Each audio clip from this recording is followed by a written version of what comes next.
wajib bagi seorang manusia, hendaknya sesuatu yang menggelisahkannya setiap hari adalah apakah dia bisa bersandar dengan la ilaha illallah.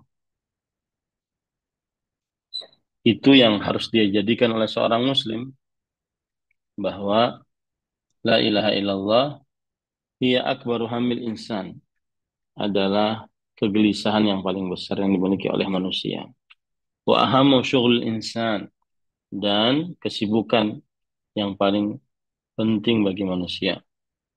Wa a'zamu ittijahul insan, dan sisi yang paling besar manusia adalah la ilaha illallah.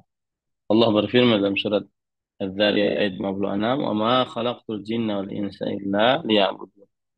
Tidaklah kuciptakan jin dan manusia melainkan supaya mereka beribadah kepadaku. Allah Subhanahu wa taala telah menciptakan mereka untuk la ilaha illallah. Dan ini maknanya adalah beribadah yang ikhlas kepada Allah Subhanahu wa taala. Para ikhwan yang dirahmati oleh Allah, ketika Rasulullah SAW tadi bersabda la ilaha illallah, maksudnya adalah la ma'budu bihaqqin illallah. Tidak ada yang zat yang diibadahi dengan kebenaran kecuali Allah Subhanahu wa taala. Dan di dalam la ilaha illallah terdapat peniadaan dan penetapan.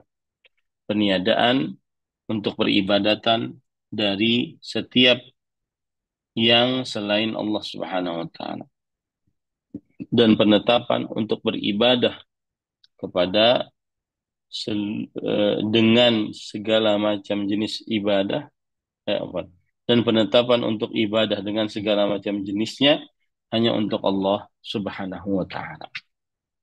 Maka siapa yang mengucapkan la ilaha illallah, berarti dia tidak berdoa kecuali hanya kepada Allah, tidak minta perlindungan kecuali hanya kepada Allah, tidak bersandar kecuali hanya kepada Allah, tidak bertawakal kecuali hanya kepada Allah Subhanahu wa taala, dan tidak meminta kesembuhan dari sesuatu yang mengisahkannya, dan kemudian sesuatu yang menjadikan eh,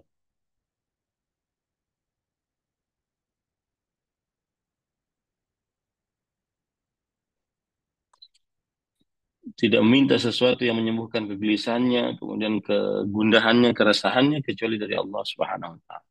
Kemudian tadi Rasulullah SAW bersabda, la ilaha illallah al-azimul halim. Tidak ada ilah yang berhak diibadai kecuali Allah yang maha agung dan maha penyabar. Yatadzakkaru wa'zamat Allah. Yang artinya, hendaklah dia mengingat nikmat-nikmat Allah Subhanahu wa taala. Wa anna Allah azza wa jalla huwal kabirul muta'al. Bahwasanya Allah Subhanahu wa taala mengatakan al-kabirul muta'al. Al-kabirul muta'al wa huwal aliyul azim. Fayatadzakkaru 'azamat Allah. Hendaklah ketika dia mengucapkan la ilaha illallah al-azimul halim, dia mengingat keagungan Allah Subhanahu wa taala, wa kamala quwwatih, dan kesempurnaan kekuatannya, wa kamala iqtidarih, dan kesempurnaan uh, menjauhinya, wa ihatatihi bi khalqihi subhanahu, dan uh, sikapnya kepada Allah Subhanahu wa taala, dan bahwasanya tidak ada sesuatu yang melemahkan atau lemah di sisi Allah Subhanahu wa taala. Maka Allah Subhanahu wa taala mengingat dengan hulmullah, kelembutan Allah Subhanahu wa taala. Nah, ketika seseorang membaca la ilaha illallah Rabbul Arsyil Azim, la ilaha illallah Rabbus Samawat wa Rabbul Ardi wa Rabbul Arsyil Karim, maka hendaklah dia mengingat makhluk Allah Subhanahu wa taala, itu arsy, dan itulah makhluk yang lebih besar daripada makhluk-makhluk manusia.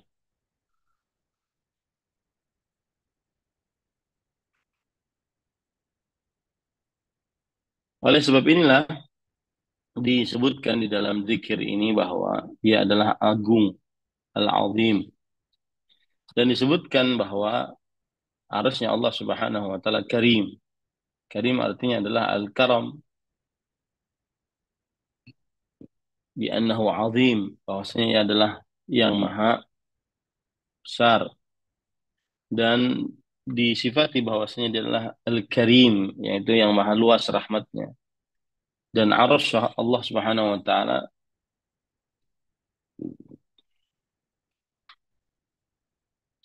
maka ketika seseorang membaca tentang arasy Allah Subhanahu wa taala, makhluk Allah yang paling besar, maka dia mengingat keagungan Allah Subhanahu wa taala.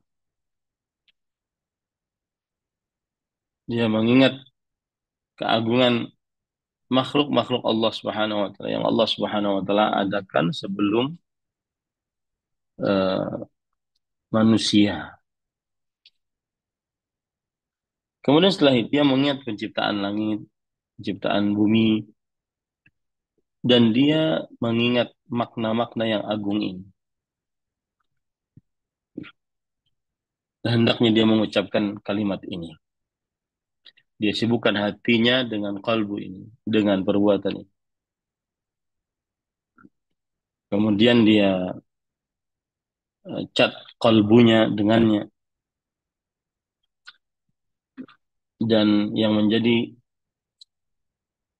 eh, kesibukannya adalah bagaimana yang tersisa dari ham, dari gham, dan dari hazan.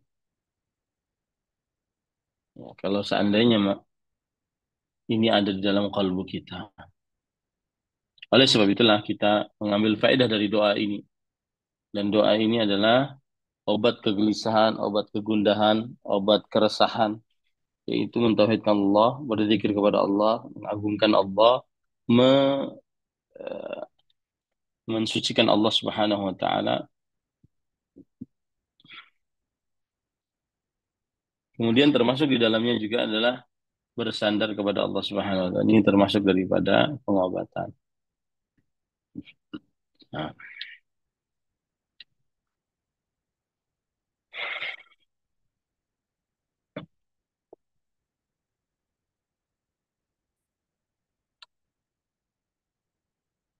taib. Kemudian yang ke-29. Idza usiba bimusibah. Jika ditimpa musibah. Musibah di sini bisa wafatnya orang yang dicintai, musibah di sini bisa eh, eh, dari sisi dunia ataupun lebih dahsyat lagi dari sisi akhir. Nah, qala Nabi sallallahu alaihi wasallam in asabaka syai'un fala taqul law anni fa'altu kana kadza wa kadza walakin qul qaddara Allah wa ma syaa fa'al fa inna law taftahu amal syaitan. Dalam hadis riwayat Imam Muslim dari eh, dalam hadis riwayat Imam Muslim bahwa Rasulullah SAW bersabda, jika engkau tertimpa sesuatu dari musibah, maka janganlah ucapkan sesungguhnya jika aku begini, begini, maka saya akan terjadi begini, begini. Akan tetapi ucapkanlah qaddarallahu wa ma syaa fa'ala. Maka sesungguhnya syaitan membuka pintu-pintu syaitan. Nah, ini berarti bacaan apabila seseorang mendapatkan sesuatu yang tidak sesuai dengan ekspektasi. Qadarullah wa ma syaa fa'al. Kemudian dalil yang kedua dibawakan oleh penulis dalam bab ini, ma min 'abdin tusibuhu musibah. Tidaklah seorang hamba mendapatkan musibah. Fayaqul inna lillahi wa inna ilaihi raji'un. Maka yang terkena musibah tadi mengucapkan inna lillahi wa inna ilaihi raji'un. Lalu dia mengucapkan Allahumma jurni fi musibati wa khlif li khairan minha. Allah berikan ganjaran pahalaku, pahala di dalam musibah, dan jadikanlah untukku yang lebih baik darinya.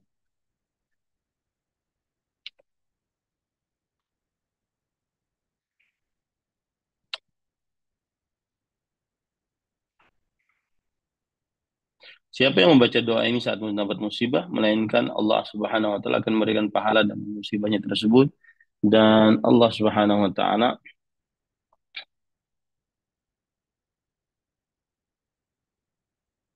akan menjadikan kegelisahan, kegundahan lebih baik daripada sebelumnya dengan membaca inna lillahi wa inna ilaihi raji'un. Allahumma jurni fi musibati. Ya Allah, berikan aku pahala terhadap musibahku. Wahlif li khairan minha.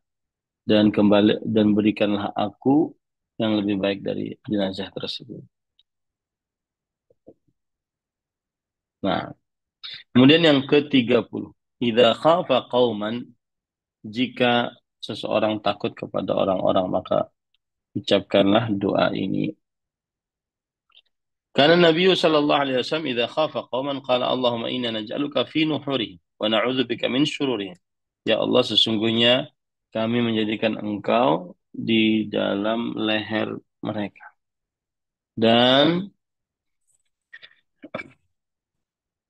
kita berlindung denganmu dari keburukan-keburukan mereka. Nah, ini bacaan doa kalau seandainya seseorang takut terhadap orang lain. Allahumma inni naj'aluka fi nuhurihim wa na'udzubika min syururihim. Ya.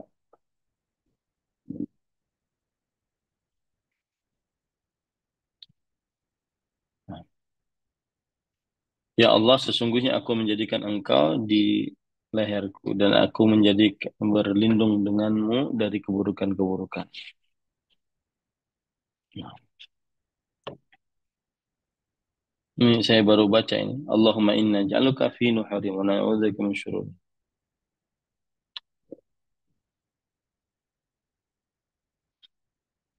Kemudian ad-du'a 'alal adu, doa terhadap musuh. Da'an Nabi sallallahu alaihi wasallam 'alal ahzab. Nabi Muhammad sallallahu alaihi wasallam eh,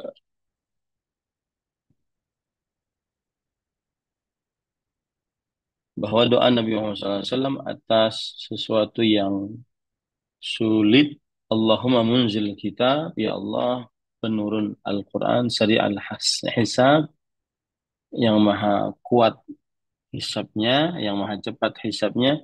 Ihzimil ahzab, Allahumma ihzimhum wa zalzimhum.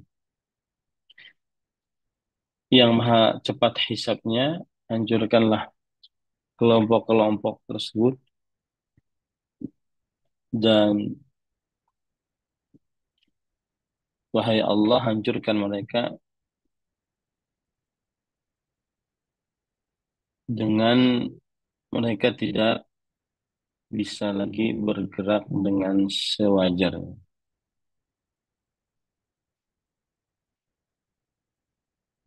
Nah, tapi para ikhwan yang dirahmati oleh Allah Subhanahu wa taala, yang ke-33 doa us-safar. Yang ke-33 doa bepergian. Karena Nabi sallallahu alaihi wasallam idza stawa ala ba'iri kharijan ila safar. Adalah Rasul sallallahu alaihi wasallam jika beliau di atas ontanya, maka beliau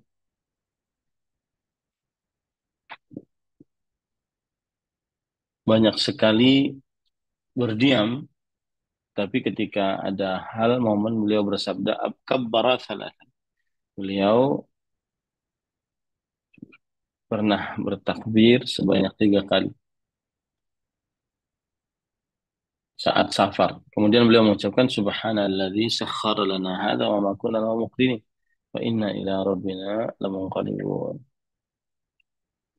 Allahumma inna nas'aluka fi safarina hadza al-birra wat taqwa bil a'mali ma tarda. Allahumma hawwin 'alaina safarana hadza wa turi anna bu'daha. Allahumma antas sahibu bis safar wal khalifatu fil ahli.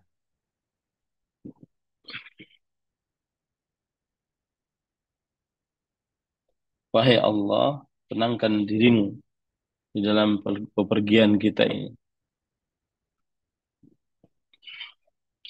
Allahumma anta sahibu fis safar. Ya Allah, engkau adalah teman di dalam safar. Wal khalifatu fillah. Dan kekhalifahan tidak seperti di zaman wal khalifatu fil dan kekhalifahan di dalam keluarga. Allahumma inni a'udzubika min wa'asa'is safar wa ka'abatil manzar wa su'il munqalab fil mali wal ahli. Ya Allah, aku berlindung denganmu dari eh, kesulitan safar dan ka'abatil manzar, artinya pemandangan yang buruk.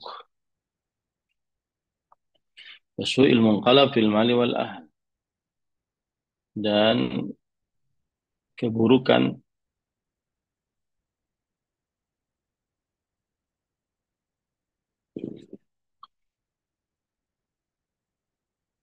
saat kembali, maka tersisa hanya harta dan keluarga. Wa idza raja'a qalahunna wa zada fihinna. Jikalau beliau kembali, maka eh, jika mereka kembali, maksudnya kembali dari safar, maka mengucapkan aibun, taibun, abidun, li rabbina hamidun. Ya, ini adab-adab semuanya. Nah, idza sa'ida aw habata fi tariqi safar. Jika dia dalam eh, kesulitan atau susah untuk bisa bersafar karena satu dan yang lainnya. Dan datanglah Jarir bin Abdullah.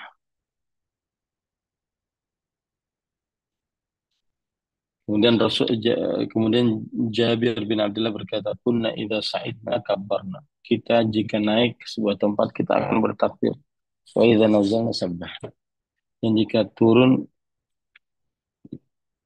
kami bertasbih kepada Engkau.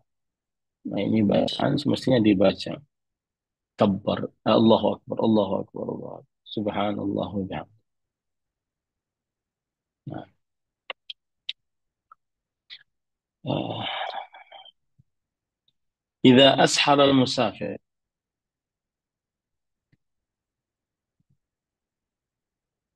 Ashar di sini adalah apabila dia musafir, dia dalam keadaan sakit, kemudian dia berobat.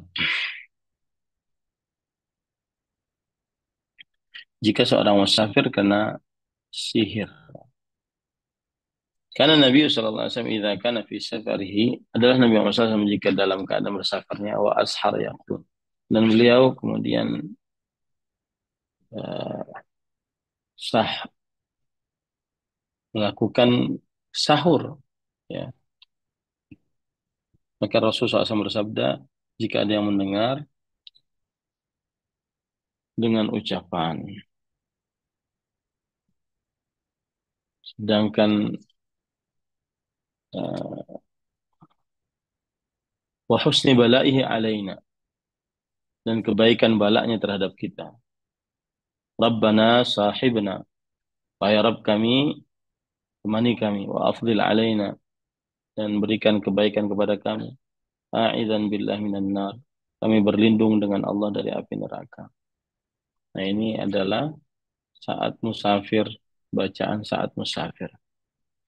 Kemudian dukhul qaryah, bacaan saat eh, masuk ke dalam desa atau tempat kota, ya bisa. Lam yaran Nabi sallallahu alaihi wasallam qaryatan yuridu dakhalaha illa qalaha hina yaraha. Nabi Muhammad SAW tidak pernah masuk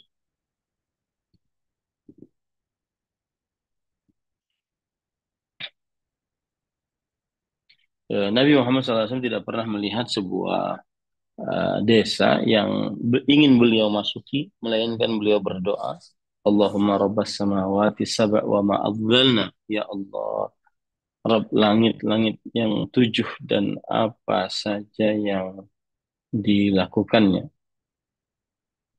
Wa rabbal ardi wa ma aqlalna. Wa rabbas syayatin wa ma adlalna. Wa rabbar rih riyaha ma zarayna. Nah, Kemudian ar-ruju' minas safar. Karena Nabi sallallahu alaihi wasallam idza qafala min ghazw adalah Rasul sallallahu alaihi wasallam jika beliau datang dari peperangan au hajjin atau mengerjakan ibadah haji au umrah atau dalam keadaan baru pulang dari umrah. Yukabbiru ala kulli syaraf. Beliau bertakbir di atas bagian yang tinggi. Minal ardi thalatha takbirat dengan tiga kali takbir. Thumma yaqul la ilaha illallah wahdahu la syarika lah. Lahul mulku wa lahul hamdu wa ala kulli syai'in qadir. Ayibun, taibun, abidun, sajidun li rabbina hamidun. Kembali kepada Allah, bertaubat kepada Allah Subhanahu wa taala.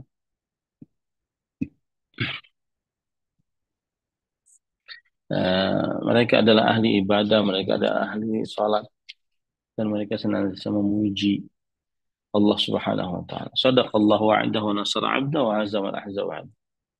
Allah Subhanahu wa taala janjinya sangat benar dan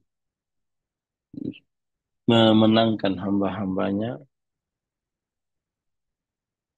dan kemudian hazamal ahzab wahdah. Beliau uh, mengkritis,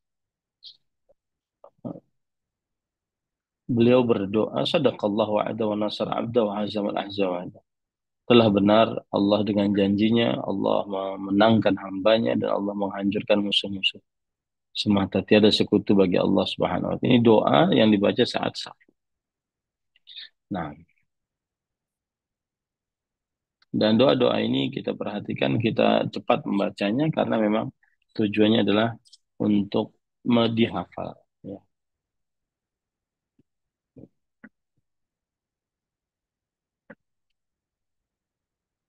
Nah, kiranya itu yang bisa disampaikan pada kesempatan malam ini dan saya kembalikan acara kepada Kang Nugroho. Silahkan Pak. Alhamdulillah, jazakumullah khairan Ustadz. Barakallahu fikum atas penjelasannya.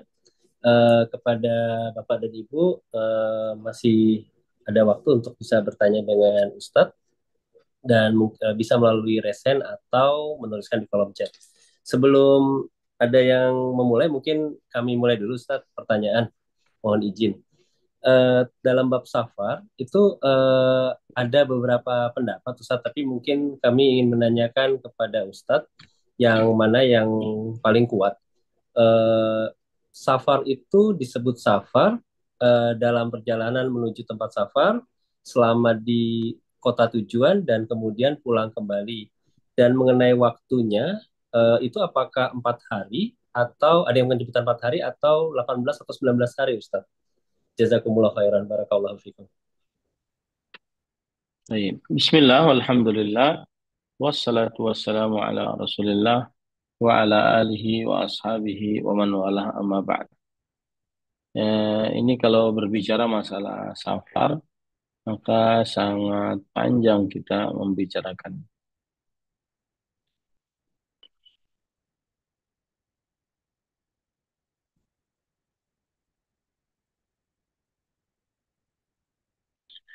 Eh,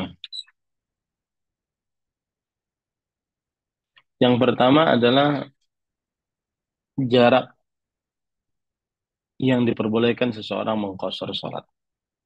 Maka jawabannya, wallah alam, saya lebih condong kepada pendapat ulama yang mengatakan bahwa jarak salat itu tidak ada batasannya. Jadi kapan saja seseorang dinyatakan bersafar, maka dia berarti boleh mengqasar salat. Nah,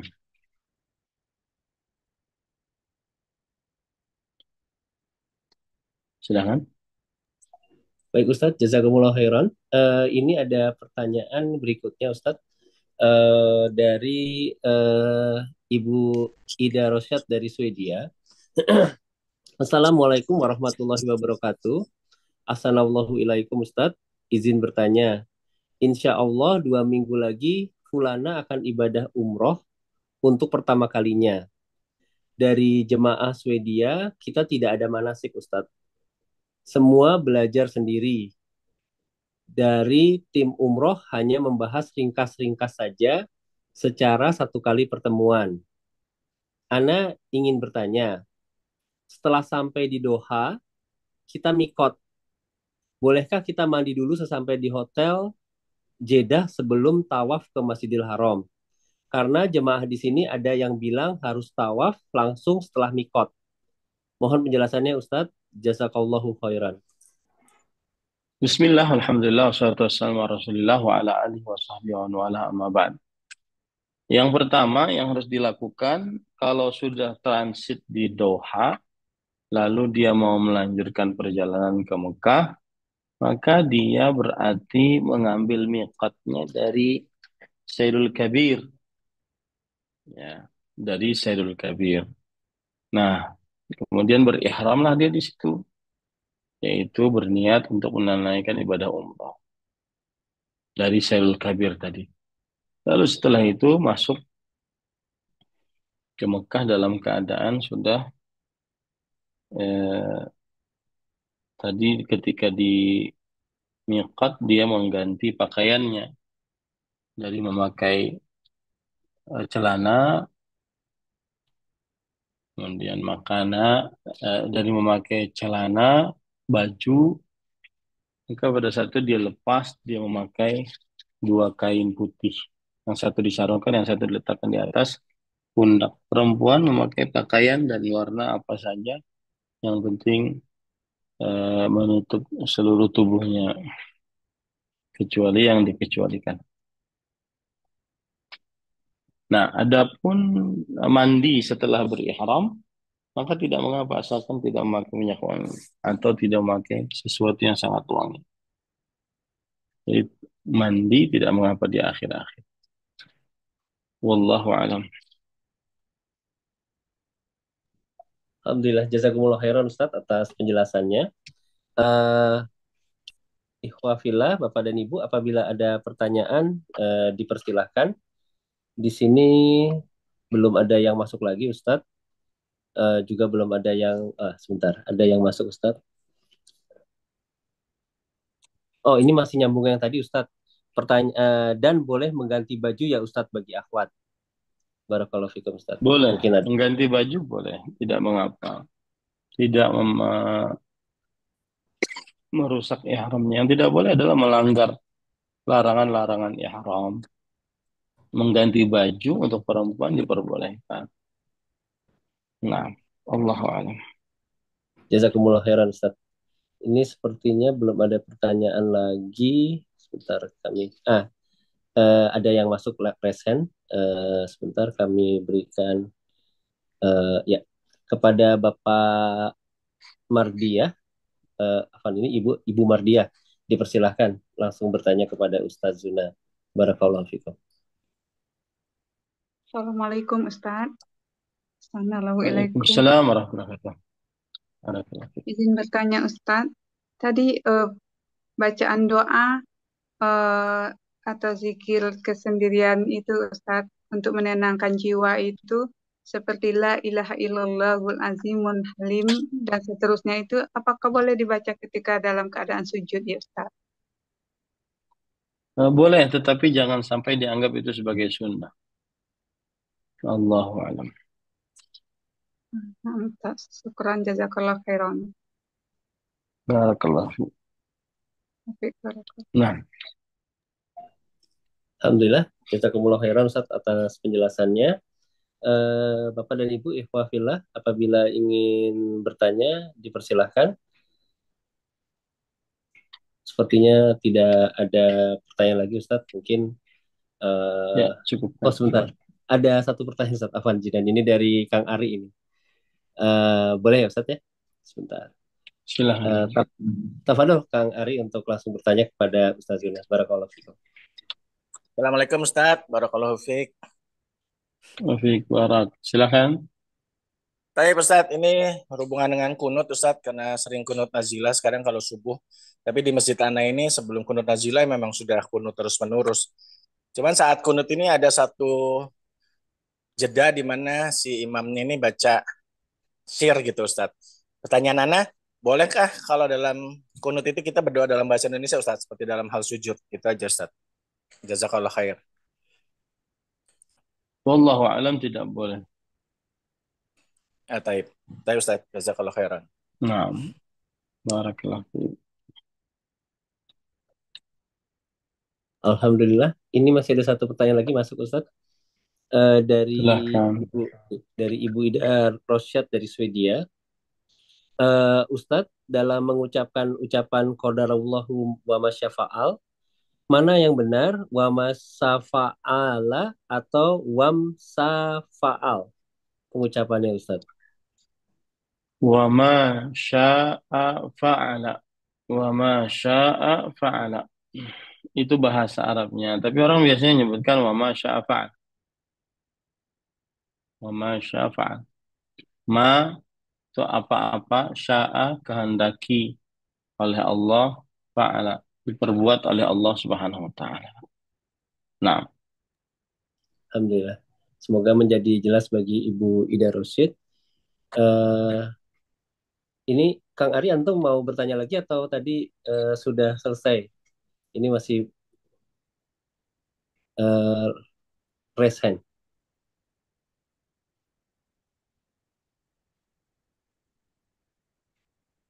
Sepertinya tidak ya.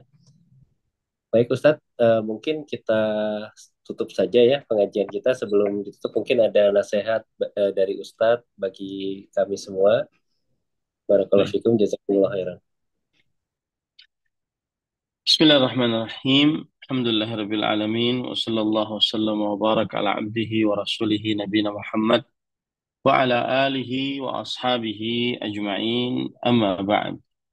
Adapun nasihat yang ingin saya sampaikan yaitu manusia tidak lepas dari kegelisahan.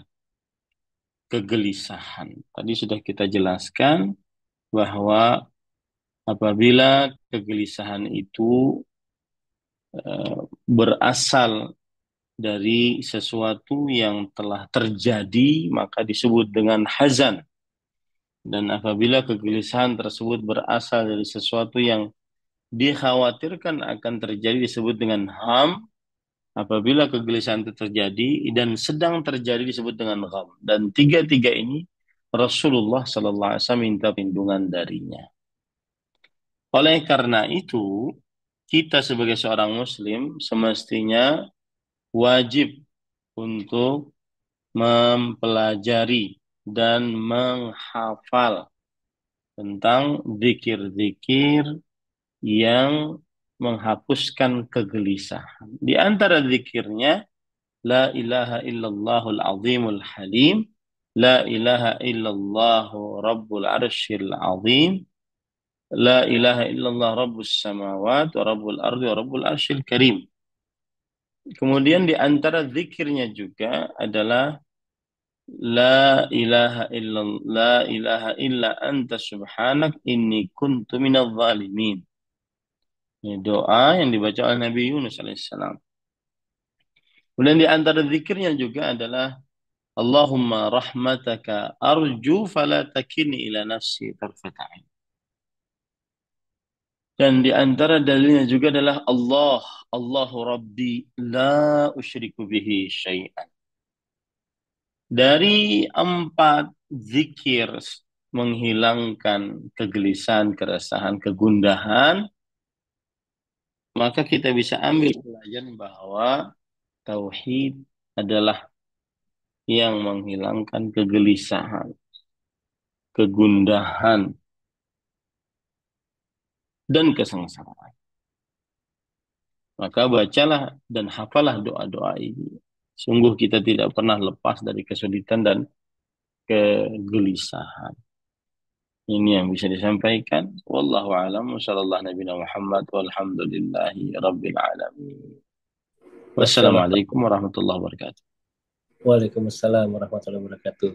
Jazakumullah khairan Ustadz atas nasihatnya, Masya Allah. Insya Allah sangat berguna bagi kami, para thalabul ilmi Ustadz. Dan baik Bapak dan Ibu, karena waktu juga mungkin kita tutup taklim kita pada malam hari ini dengan bersama-sama kita membaca doa kifarat majelis. Subhanakallahumma wa bihamdika asyhadu alla ilaha illa anta astaghfiruka wa atubu ilaik. Wassalamualaikum warahmatullahi wabarakatuh. Waalaikumsalam. Jazakumullah khairan Ustaz.